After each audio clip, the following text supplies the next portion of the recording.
Hello friends, welcome to literature treasure. और आज हम बात करने वाले हैं जिस पोएम का, उसका नाम है no man are foreign by James Kirkup. तो चलिए सबसे पहले शुरुआत करते हैं हम हमारे पोएट से। जेम्स किर्कप एक ब्रिटिश पोएट थे, ट्रांसलेटर थे, ट्रैवल राइटर थे। उन्होंने पोएट्री, प्ले, ऑटोबायोग्राफी और ट्रैवल बुक्स लिखे थे। वो अपने थीम पीस, ह्यूमैनिटी और कंपेशन के लिए जाने जाते थे। जब वर्ल्ड वॉर 2 चल रहा था तो वो उसके विरोधी थे, क्योंकि वो बिलीव करते थे नॉन वायलेंस में और ब्रदरहुड में। उनका मानना था कि युद्ध फिजूल की बातें हैं और हमें आपस में नहीं लड़ना चाहिए। उन्होंने कई कंट्री में एज ए टीचर और प्रोफेसर काम किया है, उनमें से एक जापान भी है। उनकी जो सेंटीमेंट है एंटी वॉर और ब्रदरहुड को लेकर, वो इस poem no man are foreign में रिफ्लेक्ट करती है। तो चलिए देखते हैं इस पोएम को। Remember, no man are strange, no country foreign. याद रहे, कोई भी मानव अजनबी नहीं है, ना ही कोई देश पर आया। यहाँ पोएट पोएम की शुरुआत एक अर्जेंट प्ली रिमेंबर से करते हैं। ये अकेला शब्द ही इसका टोन सेट कर देता है। वो हमसे कुछ नया सीखने को नहीं कहते, पर हम चाहते हैं कि हम याद करें उस भूले हुए सत्य को जो किसी पॉलिटिक्स, नेशनलिज्म और फियर के नीचे दब गया है, दफन हो चुका है, भूल चुके हैं। जब वो कहते हैं नो मैन आर स्ट्रेंज, वो हमें सजेस्ट करते हैं कि हम ट्रूली एलियंस नहीं हैं।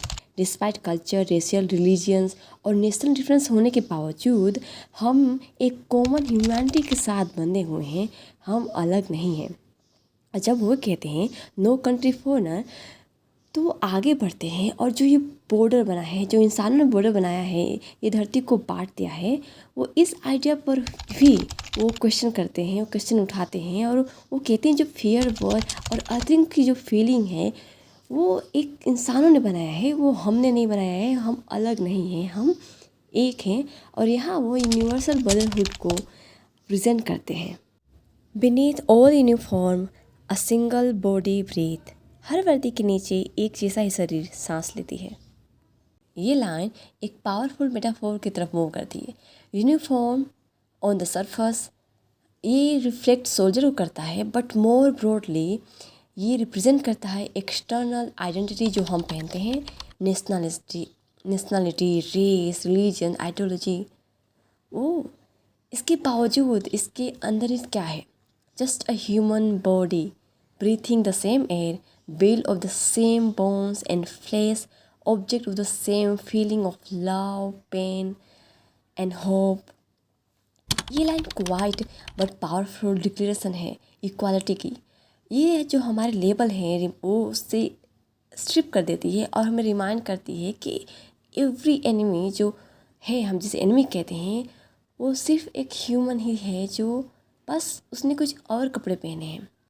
लाइक आवर्स द लैंड और ब्रदर्स वॉक अपॉन। हमारे जैसे ही हमारे भाई भी इसी धरती पर चलते हैं। अब पोएट मूव करते हैं उस धरती की तरफ जो हमारे पैरों के नीचे है। वो एक सिंबल है, कम्युनिटी, ग्राउंडिंग, बिलोंगिंग। वो यहाँ एम्फेसाइज करते हैं they walk on the same kind of land as we do. यहाँ कोई भी डिवाइन और सुपीरियर लैंड नहीं है। चाहे कोई बच्चा इंडिया में खेल रहा हो, कोई फार्मर रसिया में फार्मिंग कर रहा हो, या कोई सोल्जर किसी और देश में पेट्रोलिंग कर रहा हो, वो सभी सेम ग्राउंड पे काम करते हैं, सभी सेम धरती पे ही हैं। Dust is dust. वो की वर्ड यूज़ करते हैं ब्रदर्स, ना कि other, not those people but our brother. ये मोर देन पोएटिक, ये स्पिरिचुअल है। वो हमें बुलाते हैं, हमें अर्ज करते हैं कि हम इस दुनिया को ह्यूमैनिटी के लेंस थ्रू देखें। This earth like this in which we all say lie. वो भी ऐसी ही धरती है जिसमें हम सब एक दिन मिल जाएंगे। ये फाइनल लाइन थोड़ी डीप है, ऑलमोस्ट हॉन्टिंग रिमाइंडर कि हम सब मरने वाले हैं और मृत्यु हमें एक कर देती है। फ़र्क नहीं पड़ता हमने जन्म कहाँ लिया, हम कौन से लैंग्वेज बोलते हैं, हमने किससे प्रेम किया और किस फ्लैग को हमने सर्व किया। आखिरकार हमें एक ही धरती में वापस चले जाना है। यहाँ हम पूरी ज़िंदगी खुद को बांटते रहें, कभी फ्लैग से, बॉर्डर से, यूनिफॉर्म से, पर जब मृत्यु आती है तो ये सारे बैरियर हैं वो डिसॉल्व हो जाती हैं और हम सब एक ही सोल में समा जाते हैं। ये मॉर्बिड नहीं है, ये ह्यूमैनिटी के लिए एक कॉल है। जब हम रियलाइज़ करते हैं कि हम सब भी मरने ही वाले हैं, तो हम अंडरस्टैंड करते हैं कि ये जो फ्यूटिलिटी ऑफ वॉर और हेट्रेड वैल्यू करने लगते हैं पीस, कंपैशन और एम्पैथी की। तो पहले स्टैंजा में कवि हमें ये रिमाइंड करवाते हैं कि हम जो ह्यूमन बीइंग है वो ट्रूली फॉरेन नहीं है। हम अलग दिखते हैं, भले अलग कंट्री में रहते हों, अलग जीवन शैली हो, लेकिन फिर भी हम इंसान ही हैं। हम अलग यूनिफॉर्म पहनते हो लेकिन अंदर से हम एक ही जैसे हैं, हमारा खून एक है। वो कहते हैं हम एक ही ज़मीन पे रहते हैं और आखिर में एक दिन इसी धरती में मिल जाना है। और वो एम्फसाइज करते हैं कि हमें यूनिटी में रहना चाहिए, हमें ह्यूमनिटी में बिलीव करना चाहिए और इक्वलिटी में बिलीव करना चाहिए। They too aware of sun and air and water, वे भी सूरज, हवा और पानी से परिचित हैं। अब पोएट हमारा अटेंशन नेचुरल एलिमेंट की तरफ ले जाते हैं, सन, एयर और वाटर की तरफ।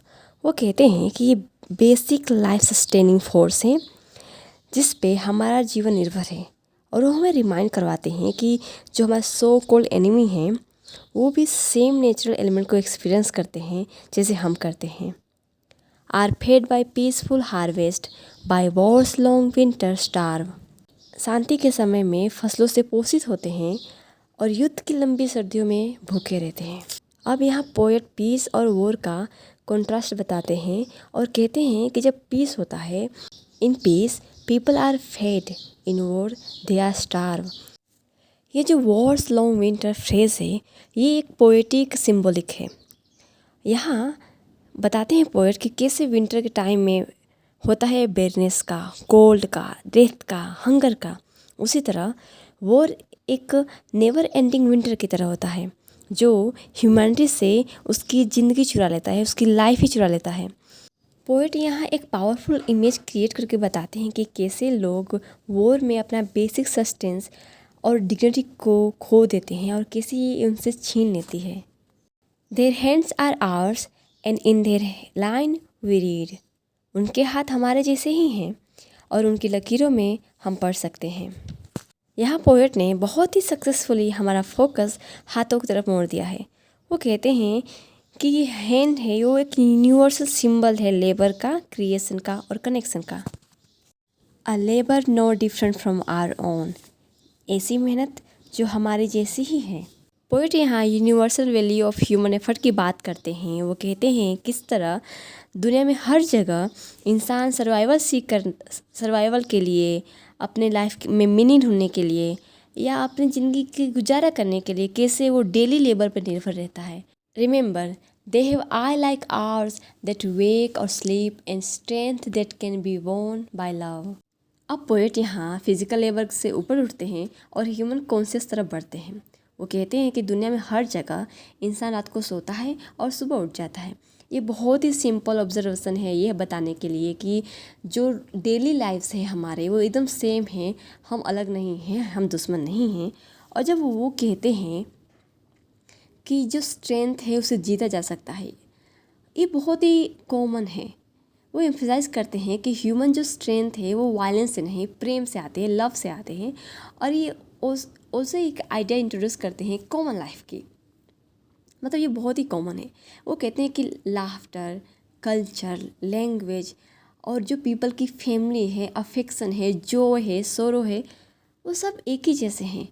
हम सब यूनिवर्सल ह्यूमन आइडेंटिटी हैं, हम उनका एक हिस्सा हैं। In every land is common life that all can recognise and understand. Poet कहते हैं कि हर जगह इंसान का एक कॉमन लाइफ होता है। उनके उठने, जागने, सोने का तरीका सही है। उन्हें प्रेम से ही शक्ति मिलती है और ये युद्ध से उन्हें शक्ति नहीं मिलती। ये कंट्री में सेम काइंड ऑफ लाइफ जीते हैं लोग, फैमिली सेम है, ड्रीम सेम है और जो होप उनकी होती है वो बिल्कुल हमारे तरह होती है, कोई डिफरेंस नहीं होता।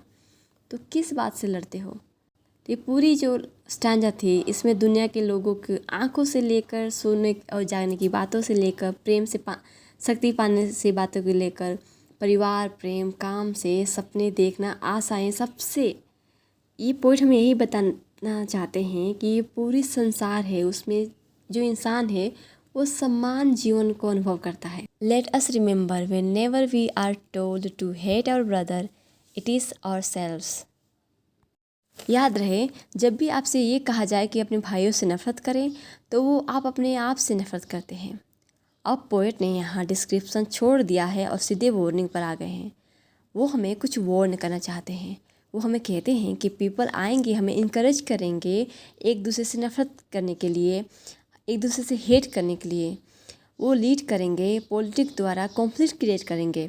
लेकिन फिर भी याद रखना कि तुम खुद को एक्चुअली डैमेज कर रहे हो, दूसरों को नहीं।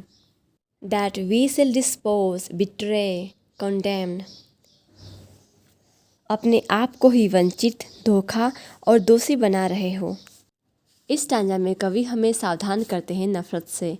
वो कहते हैं कि कई बार दूसरे तुम्हें कहेंगे कि तुम उनसे नफ़रत करो क्योंकि वो दूसरे देश से हैं, लेकिन तुम ऐसा करके खुद का ही नुकसान पहुंचाते हो।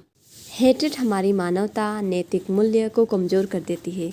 इसलिए कवि नफ़रत छोड़कर कंपैशन की तरफ जाने को कहते हैं। वो कहते हैं कि समझदार बनो और युद्ध से मुंह मोड़ो। It is the human earth that we defile. ये मानव पृथ्वी है जिसे हम अपवित्र, दूषित करते हैं। Our hells of fire and dust outrage the innocence. हमारे जो हेटेड रूपी नर्क है, उससे निकली हुई आग और धूल मासूमियत को अपमानित करती है। Of air that is everywhere our own. Remember, no man are foreign and no countries strange.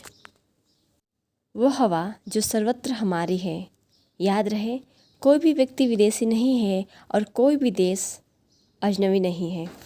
Poet हमें बताते हैं कि कैसे पृथ्वी हमारा घर है और युद्ध के कारण हम उसे स्पिरिचुअली पॉइजन कर रहे हैं। वो कहते हैं कि ये हमने एनवायरनमेंट और एथिक्स वायलेंस की वजह से करप्ट कर दिए हैं। पोएट आगे बढ़ते हैं और हमें बताते हैं कि ये जो हवा है, जो मोस्ट यूनिवर्सल एलिमेंट है, उसे सभी शेयर करते हैं। हमने उसे भी स्मोक, गैस और डिस्ट्रक्शन से पोल्यूट कर दिया है।